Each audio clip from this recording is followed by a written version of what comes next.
Vous êtes en train de voir un ovule qui n'a pas encore été rejoint par le spermatozoïde.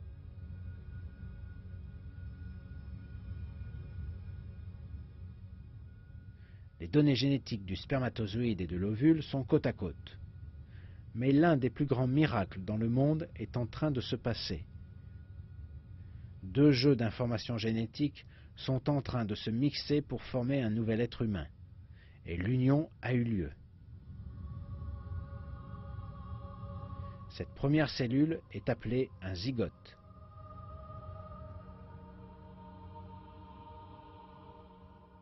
Cela peut être difficile à croire, mais à l'intérieur de cette cellule, il y a toutes les informations concernant une personne qui n'est pas encore née.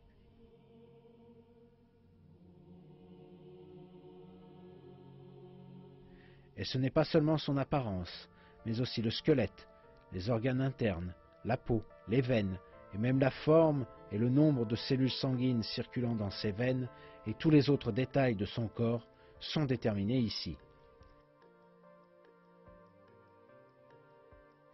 Tout est déterminé et écrit dans cette cellule, de ses caractéristiques à l'âge de 7 ans à ses caractéristiques à l'âge de 70 ans.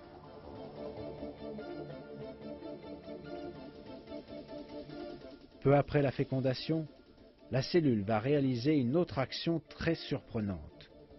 Elle se divise et deux nouvelles cellules se forment. Puis ces cellules se divisent encore et deviennent 4 cellules.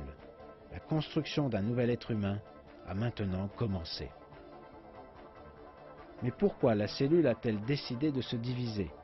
Pourquoi a-t-elle la tâche de construire un nouvel être humain? Qui a donné à la cellule la connaissance pour construire une nouvelle personne?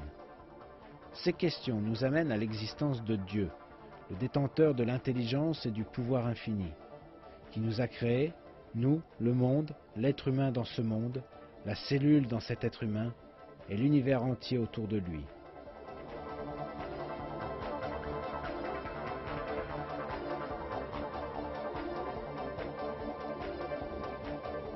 En ce moment, vous êtes en train de voir le voyage à l'intérieur de la trompe de Fallope de la cellule dans ses constantes et multiples divisions.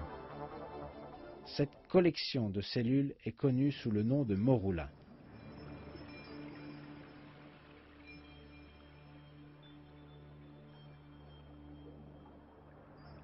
Alors que ce groupe de cellules se divise et se multiplie, une autre chose étonnante se produit. Quelques cellules commencent à se développer différemment des autres. Les vieilles cellules se rassemblent au centre et elles sont entourées par de nouvelles cellules qui se développent en un autre genre de cellules.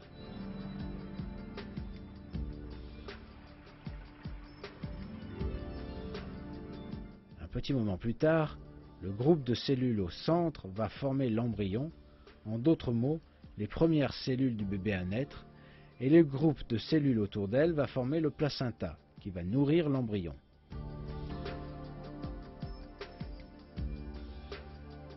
Le commencement des cellules à se développer différemment l'une par rapport à l'autre, et leur décision de former l'embryon, sont acceptées par le monde de la science comme un grand miracle.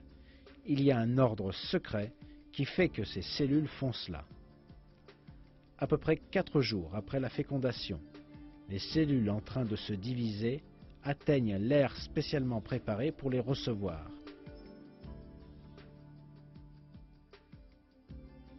À savoir l'utérus maternel. Pour ne pas être expulsées du corps, elles doivent s'attacher à l'utérus. Toutefois, l'embryon nouvellement formé est un groupe rond de cellules similaires. Il n'a pas de crochet spécial ou d'extension pour s'attacher n'importe où.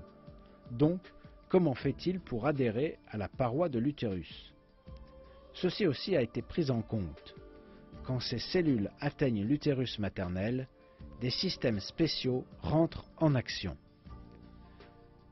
Ce que vous êtes en train de voir est un groupe de cellules qui vient d'atteindre l'utérus maternel, vu maintenant sous microscope électronique. Les cellules dans l'extrême périphérie émettent une enzyme spéciale qui dissout la paroi de l'utérus. De cette façon, les cellules s'attachent étroitement à l'utérus et évitent d'être expulsées du corps.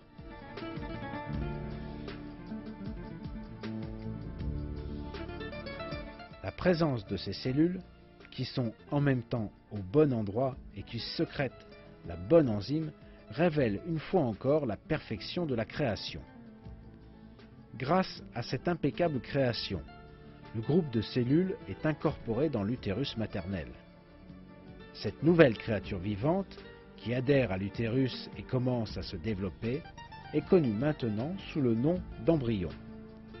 Cette vérité découverte par la science moderne révèle un important miracle du Coran. Dans le Coran, Dieu utilise le terme de halak pour parler de la première phase dans l'utérus maternel.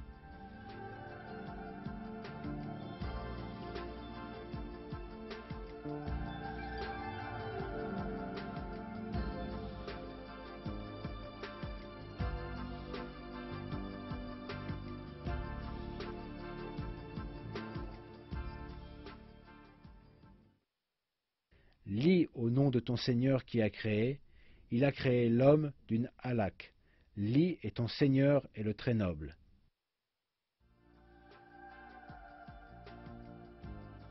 Halak en arabe veut dire une chose qui adhère quelque part. Le mot est même utilisé dans la description de certains parasites qui adhèrent à la peau et sucent le sang.